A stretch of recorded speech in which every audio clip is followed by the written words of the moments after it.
Palavra do Senhor vem à sua vida nesta noite, no livro de Judas, a breve carta de Judas. Onde está a carta de Judas? O último livro do Novo Testamento é o Apocalipse. Exatamente antes do Apocalipse, esta breve carta, breve livro de uma página e pouco. Nós vamos então meditar, refletir, receber a mensagem deste breve livro, uma mensagem relevante e necessária para nós hoje também. E nós vamos hoje focar em Judas, versos 1 e 2. Há um capítulo apenas, ou nem um capítulo, mas apenas divisão em versos em Judas. Então, versos 1 e 2 é o nosso foco para esta noite na Palavra de Deus. Antes quero adiantar o verso 3, que revela o propósito desta carta, o propósito que levou Judas a escrever esta carta, este livro às igrejas. No verso 3 diz: amados, embora estivesse muito ansioso por lhes escrever acerca da salvação que compartilhamos, senti que era necessário escrever-lhes, insistindo que batalhassem pela fé de uma vez por todas, confiada aos santos. Aí está o propósito de tudo que ele vai dizer nesta carta. E ele então chama para uma batalha aqui, a batalha pela fé, porque há um ataque interno na igreja, não externo, mas dentro da igreja. Um ataque à fé, às verdades da fé. Deturpação da fé cristã, do evangelho cristão. É uma carta para batalhar, para resistir a essa deturpação que adentrou as igrejas. Mas antes, a saudação, a introdução, nosso foco nesta noite, versos 1 e 2. Vamos receber a palavra de Deus com o coração aberto e alegria. Diz assim: Judas, servo de Jesus Cristo e irmão de Tiago, aos que foram chamados, amados por Deus Pai e guardados por Jesus Cristo, misericórdia, paz e amor lhes sejam multiplicados. Aí está então a introdução, como era a forma na antiguidade de se escrever carta. O remetente vem primeiro, o autor vem primeiro. Judas, servo de Jesus Cristo e irmão de Tiago. Depois o endereço. Aos que foram chamados, amados por Deus Pai e guardados por Jesus Cristo, misericórdia, paz e amor lhes sejam multiplicados. A palavra de Deus chegou até nós nesta noite.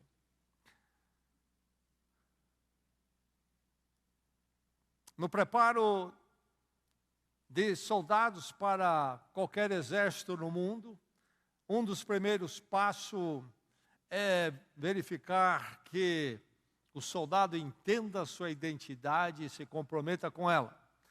Por exemplo, um juramento à bandeira, depois o uniforme e os exercícios em formação que o integra ao todo grupo, interliga ao todo grupo, enfim, ele precisa, se ele vai ser um soldado, e um soldado eficaz, ele precisa saber qual é a sua identidade, com quem se ele identifica, a que exército ele pertence.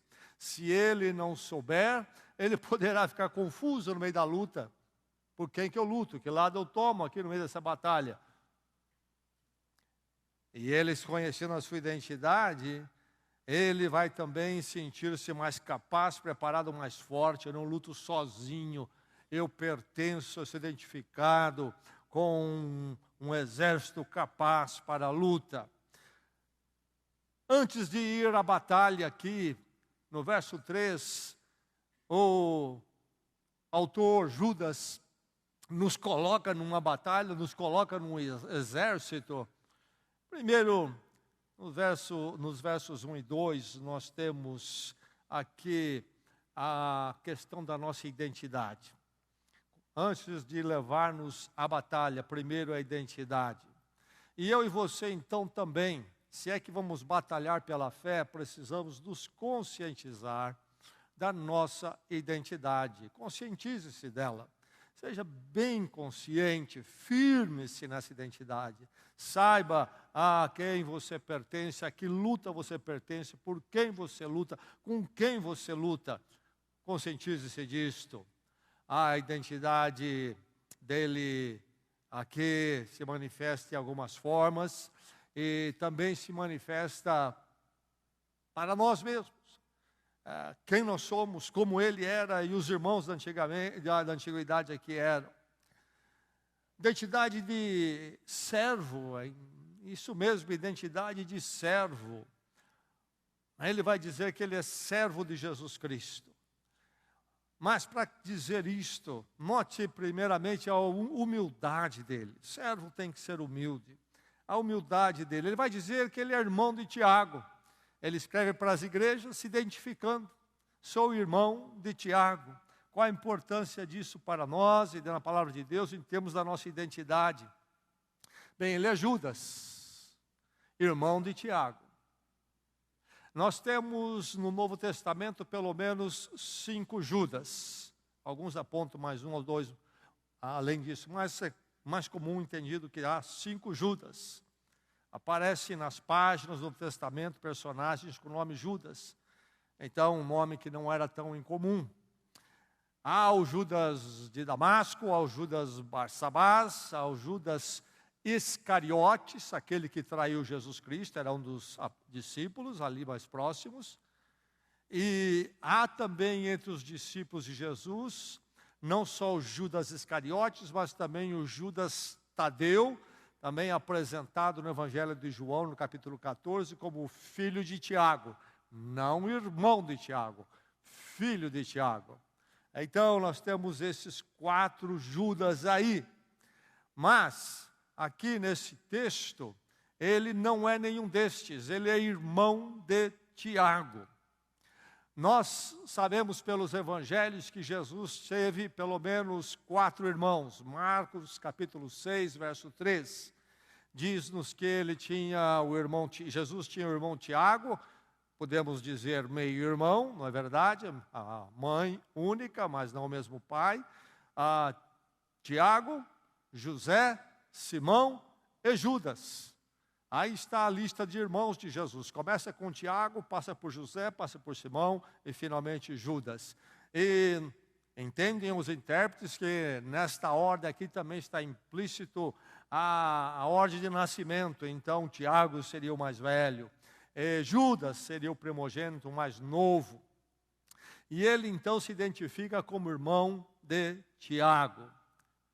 Nós encontramos nas Escrituras também, em Gálatas 1,19, por exemplo, o apóstolo Paulo dizendo que depois da sua conversão, ele foi a Jerusalém. Ele não se converte em Jerusalém, se converte longe de Jerusalém, caminho de Damasco, vai para Damasco. Depois há um momento quando ele vai a Jerusalém para se encontrar ali com os apóstolos e a igreja, e ele disse que entre os que o receberam, com quem ele conversou, estava Tiago, o irmão do Senhor, isto é, do Senhor Jesus Cristo. Tiago, o irmão do Senhor Jesus Cristo. E então, esse Tiago, que era irmão de Jesus Cristo, agora é um dos líderes da igreja de Jerusalém. O Evangelho de João nos diz que os irmãos de Jesus não criam nele. João capítulo 7 diz isto. Quando que eles se convertem? Somente após a ressurreição. Mas aí fica evidente que, por exemplo, o irmão dele, Tiago, não só se converte, mas se torna um dos líderes, então, da igreja, uma liderança marcante na igreja em Jerusalém. No capítulo 15 do livro de Atos, acontece aquela grande reunião na igreja de Jerusalém, com os líderes, e com os apóstolos e com os membros, para tratar o problema que a obra missionária trouxe. O apóstolo Paulo levou o evangelho como deveria levar para além das fronteiras judaicas. E aí pessoas não judias se converteram. E aí ficou uma questão se eles tinham que adotar as mesmas práticas, regulamentos judaicos, se eles se convertiam a Cristo. Então a igreja se reuniu lá em Atos capítulo 15 para tratar isto e definir de forma nenhuma. Eles chegam à graça de Cristo, eles são judeus, eles não têm que praticar nada que é próprio do judaísmo. Mas naquela reunião, o capítulo todo narra, ali há uma manifestação, uma participação marcante de Tiago, líder da igreja ali. Esse Tiago, que o apóstolo Paulo diz, é irmão do Senhor, é irmão do Senhor. Então, quando Judas usa o seu irmão como uma referência, ele dizendo eu sou o irmão de Tiago, ele o faz porque o irmão dele era uma referência marcante, muito conhecida. E então, quem é que escreve esta carta? Ora, Marcos capítulo 6, novamente, verso 3, diz que Jesus tinha os irmãos Tiago, José, Simão, Judas. Ora, se ele é irmão de Tiago, que é esse Tiago que é irmão do Senhor, há diversos Tiagos na Bíblia. E aqui, o Tiago, que ele diz, é irmão do Senhor, entre as razões, por exemplo, que Tiago, que foi apóstolo, discípulo ali de Cristo mais próximo, no capítulo 12 de Atos, diz que ele foi decapitado por Herodes. Então ele não estava aqui nesses dias presente. Mas enfim, se ele diz que ele é irmão de Tiago, e Tiago que é irmão de Jesus Cristo, então Judas, o autor aqui, também é irmão ou meio-irmão de Jesus Cristo. Simplesmente isto. Tiago era irmão de Jesus Cristo, é irmão dele, então ele é irmão também de Jesus Cristo, o autor desta carta. E aí nós encontramos toda essa postura de humildade desse autor aqui. Postura de humildade. Primeiro, ele não tem nenhum problema de usar o seu irmão, ou citar o seu irmão, melhor dizendo, como referência. Isto não o fazia menor. Isto não o fazia como aquele que fica por baixo. Muita humildade, postura de usar o irmão como referência sem nenhuma dificuldade. A humildade dele se manifesta aí, mas se manifesta ainda mais no fato dele dizer, eu sou o irmão de Tiago, quando ele poderia dizer, eu sou o irmão de Jesus Cristo. Mas ele não diz. Esta grande humildade. Essa humildade que vai revelar-se então nele como servo. Porque ele vai falar de Jesus Cristo. Não como seu irmão, mas dizendo que ele, Judas, é servo de Jesus Cristo. É o irmão dele. O meu irmão Jesus, sou eu. Ele não entra em nenhum nepotismo, algo que adentrou nas igrejas do nosso dia, considero um dos grandes males que está por aí espalhando mais e mais. Não é essa questão de ser irmão de Jesus Cristo, mas de ser servo de Jesus Cristo. Ele entende que este irmão dele, Jesus Cristo, é algo ou alguém muito maior do que um irmão dele, então carnal. Enfim, ele é servo de Jesus Cristo. Aqui fica então bem claro na postura dele a distinção entre o relacionamento sanguíneo dele com Jesus Cristo, por ter a mesma mãe, e o relacionamento dele com Jesus Cristo espiritual. Ele entende aqui muito bem aquilo que Jesus colocou para a mãe dele.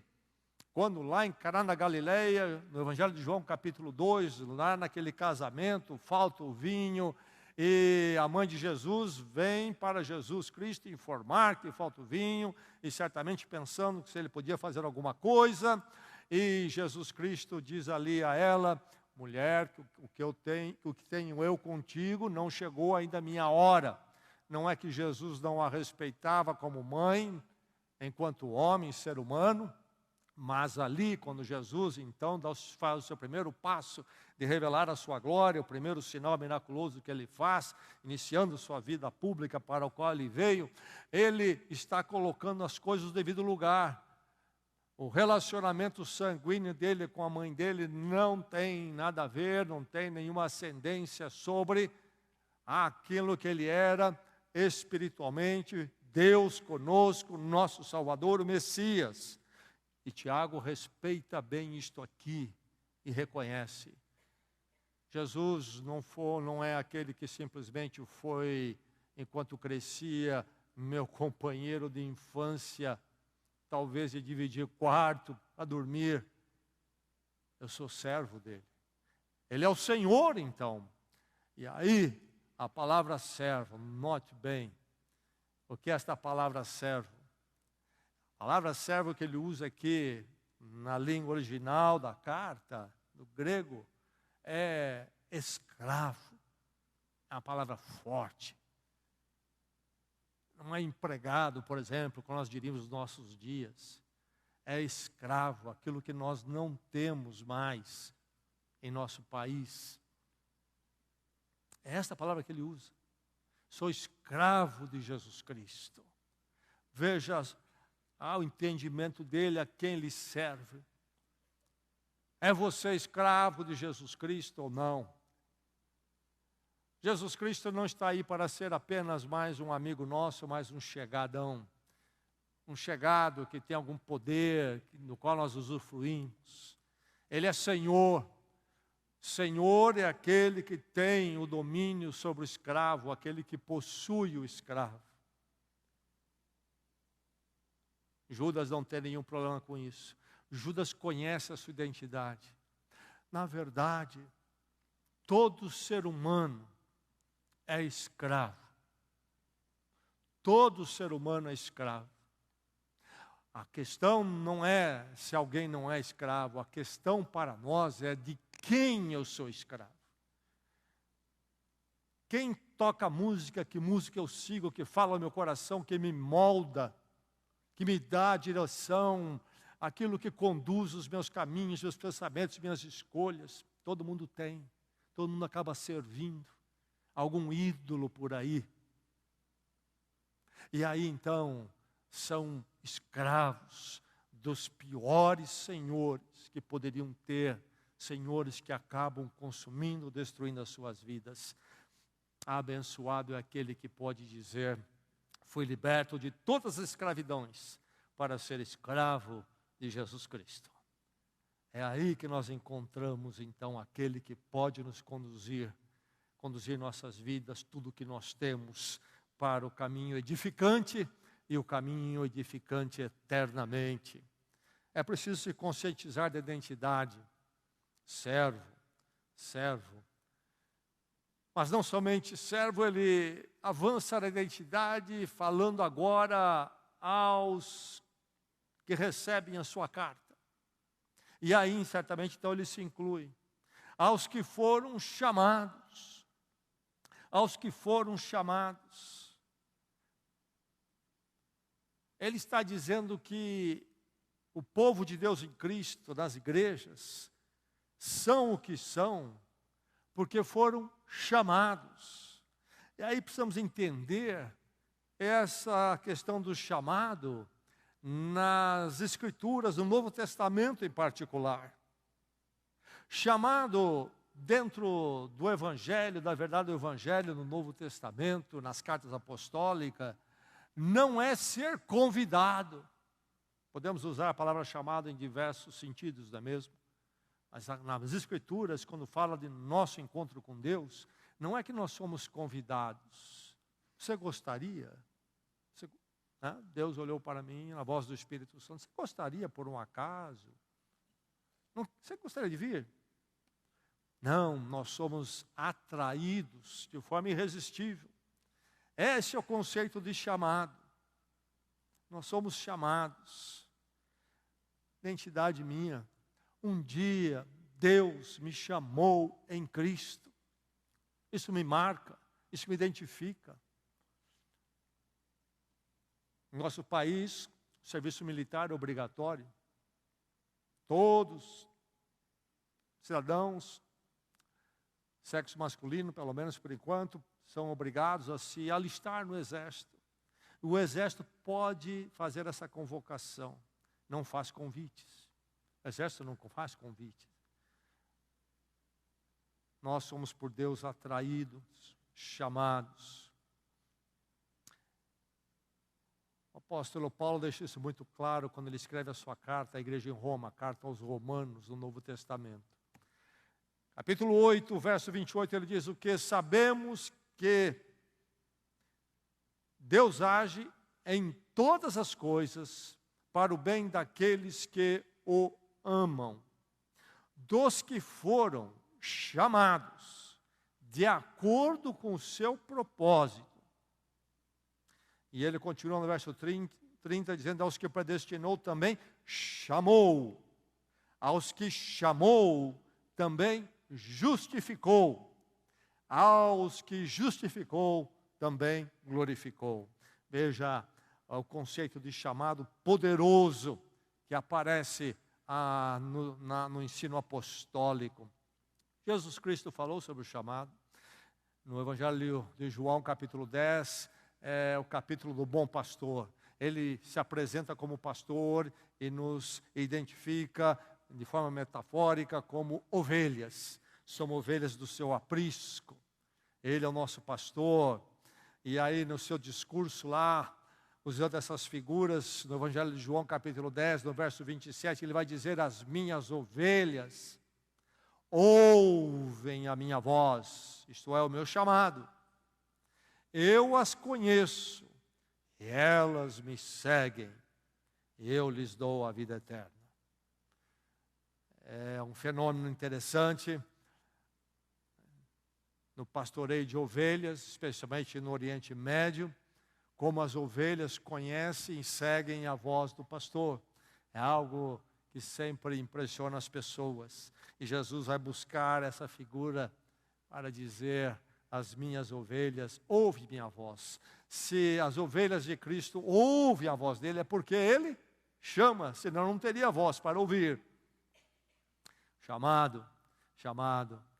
Você, meu irmão, não somente é servo, minha irmã, você não somente é serva, mas você também é chamada, você é chamado em Jesus Cristo. Privilégio ter sido chamado por Deus em Cristo. Aquele dia quando o chamado veio e eu não pude resistir. Aquele dia quando o chamado veio e as escamas caíram dos meus olhos espirituais. Enxerguei quem eu realmente era. Enxerguei realmente a minha necessidade da graça de Deus em Cristo. Que chamado poderoso e maravilhoso.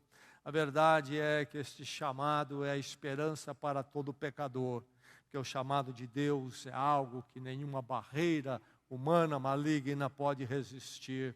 Quando Deus me chamou, não havia poder nesse universo, não havia poder espiritual, maligno, diabólico, que pudesse interromper ou tornar inefetivo o chamado dele. É uma esperança para todo pecador, chamado poderoso. E um privilégio de quem? Do crente. Não no sentido de fazermos despeito de quem não é. Eu sou, você não é. Só Deus sabe quem é quando o chamado vai bater nesta vida ou naquela. Mas aquele que já foi chamado pode se alegrar e desfrutar no privilégio desse chamado que chegou, esse chamado irresistível, mas esse chamado eficaz, que faz o que Ele quer fazer na minha vida, e assim fez um dia. Louvado seja Deus por isso. Nossa identidade, sua identidade, meu irmão, é você, minha irmã, você é serva, você é servo de Jesus Cristo, você foi chamado, você desfruta desse privilégio, você celebra esse privilégio, mas ele diz também que na nossa identidade está a questão de sermos amados, amados por Deus Pai, ele diz, amados por Deus Pai. Este amor de Deus Pai aqui, que chega a nós através do Filho Jesus Cristo, esse amor de Deus Pai, não é um amor geral.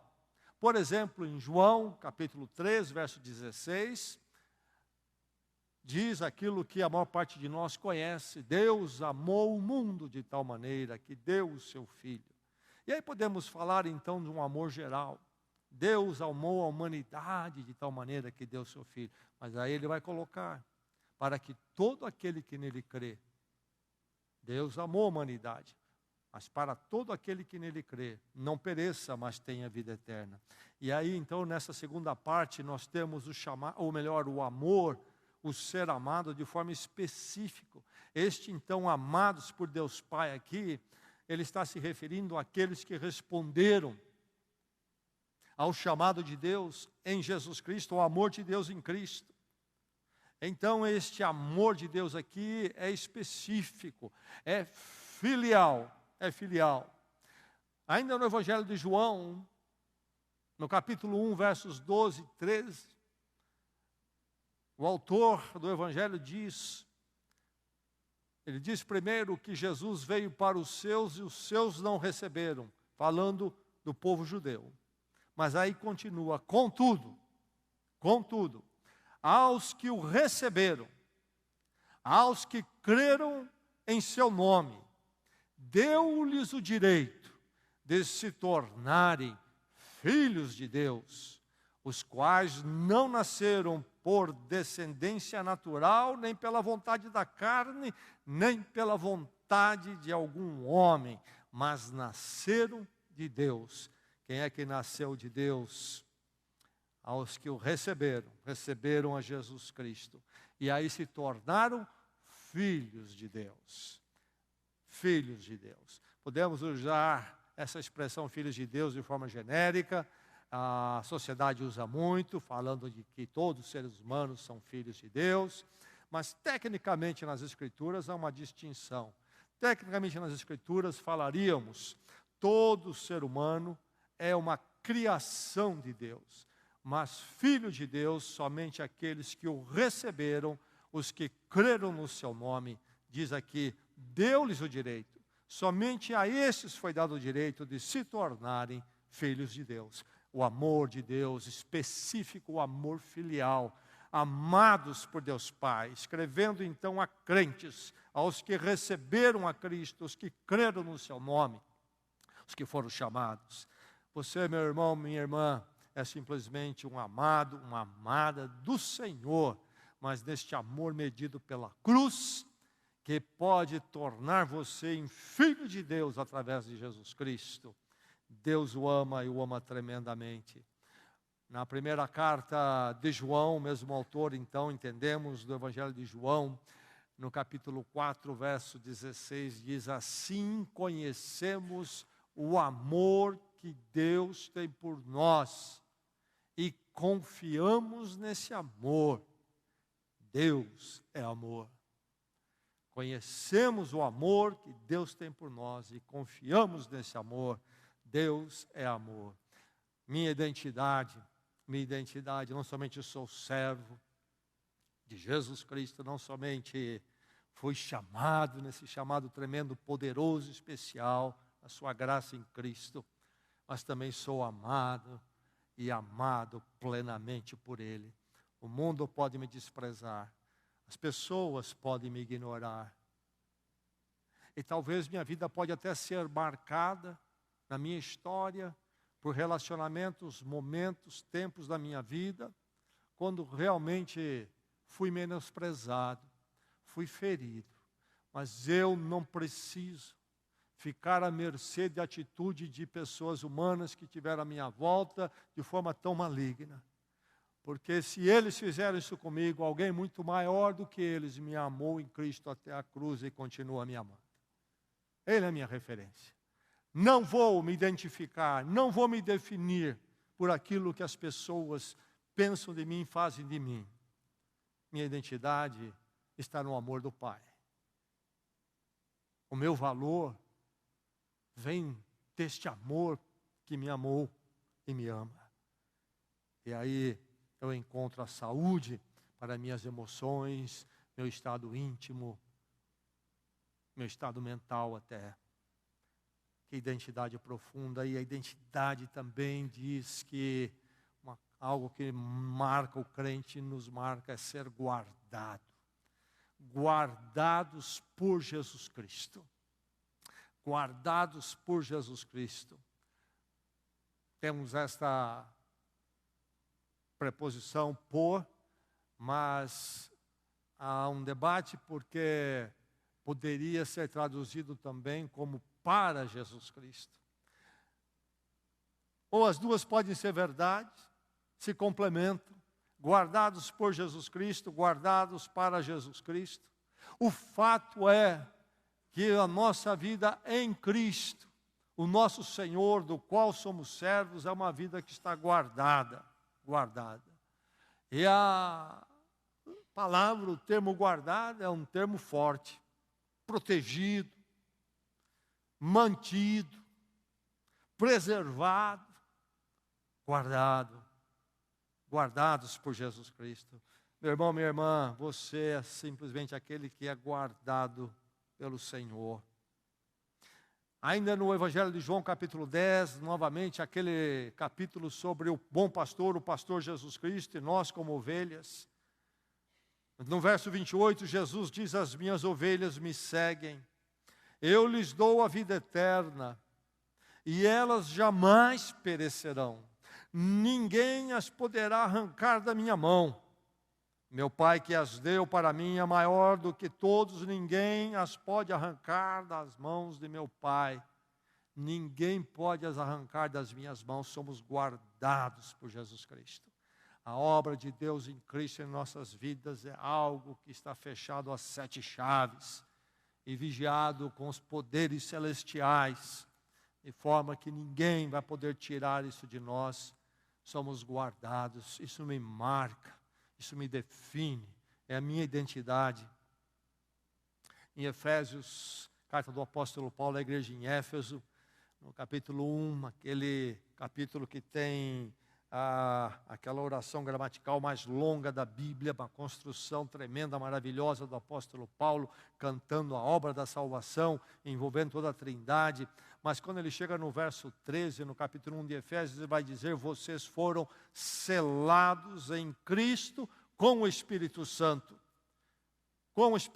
da promessa, que é a garantia da nossa herança até a redenção daqueles que pertencem a Deus.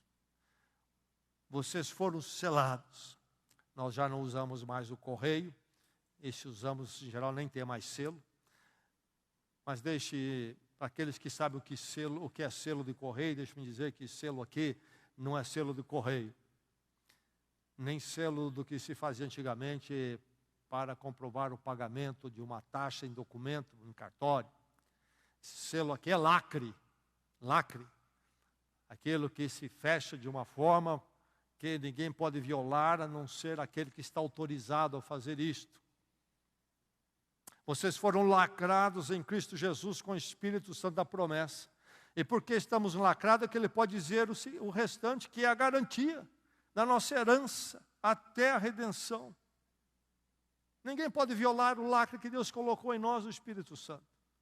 Guardados por Jesus Cristo. Vamos lembrar ainda o que Judas vai dizer no último verso da sua carta. Chegaremos lá ainda, mas vamos já recordar.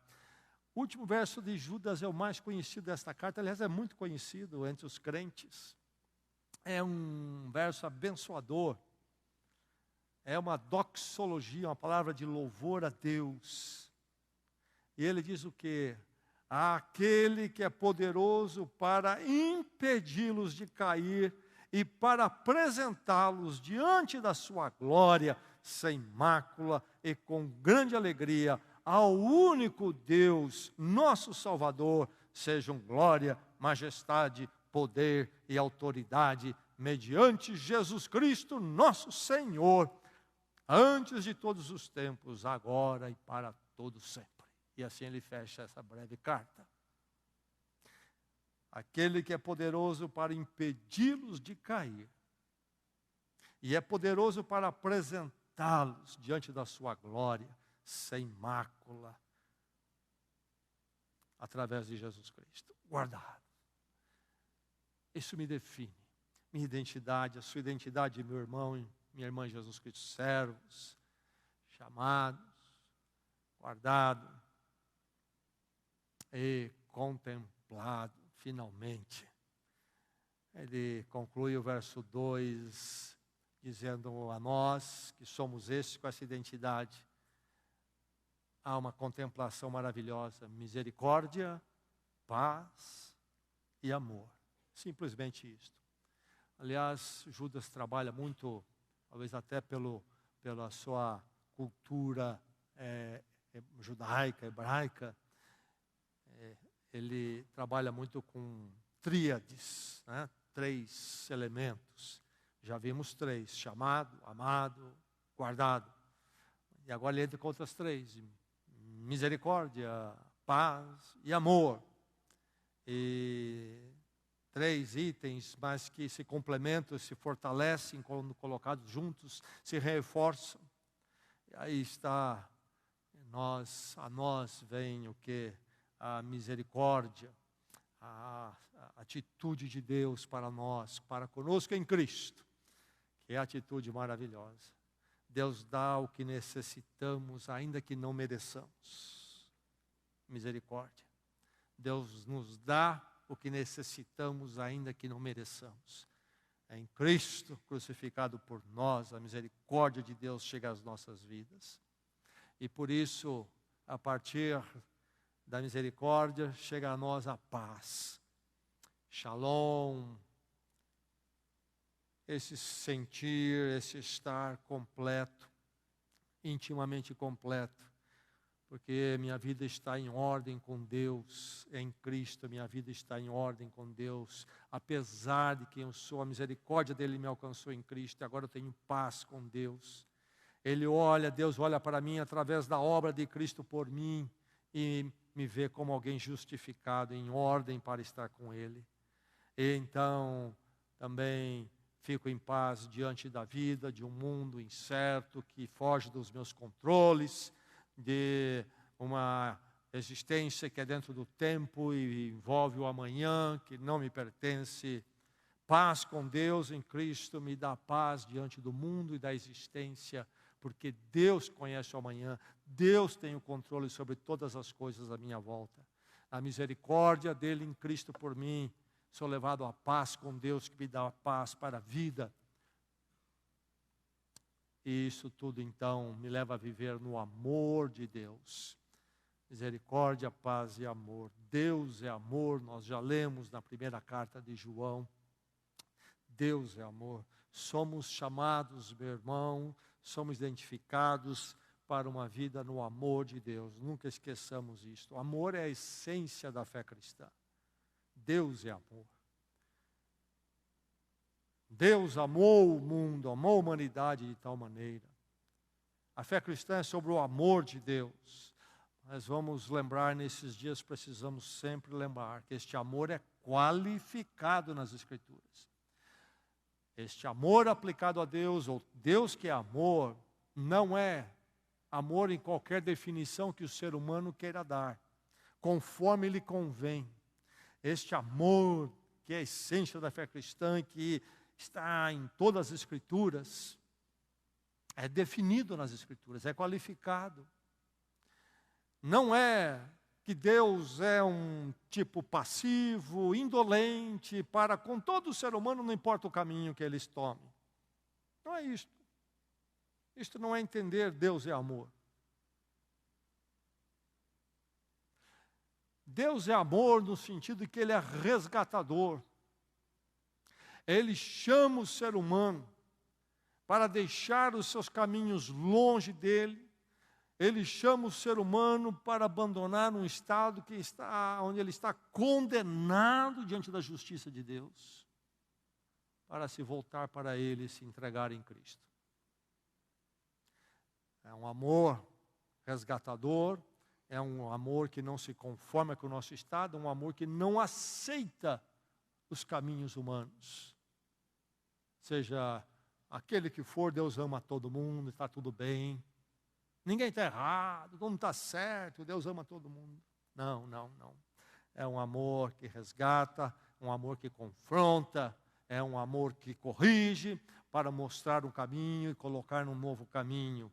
É um amor que transforma, chama a transformação. Mas o que ele diz sobre misericórdia, paz e amor, lhes sejam acrescentados. Lhes sejam acrescentados. Ele está falando de um aumento. Que esta experiência nossa com misericórdia, paz e amor é algo que deve ser incrementado. Deus tem mais para nos dar na sua misericórdia, na sua paz, no seu amor. Enquanto nós andamos neste mundo, andamos com Deus e Ele pode multiplicar estas dádivas. Somos contemplados com elas para crescermos nelas e desfrutarmos mais e mais delas. Enfim, meu irmão, minha irmã, aí está a sua identidade, o seu situar-se em Cristo. Você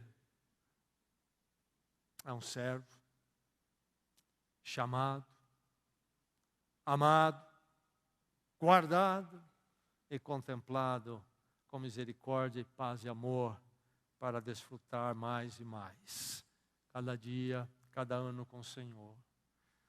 E você possa, com muita clareza, conhecer sua identidade. Porque se você não tiver essa identidade, qual será a sua identidade? De onde virá a sua identidade? Da cultura? Da família?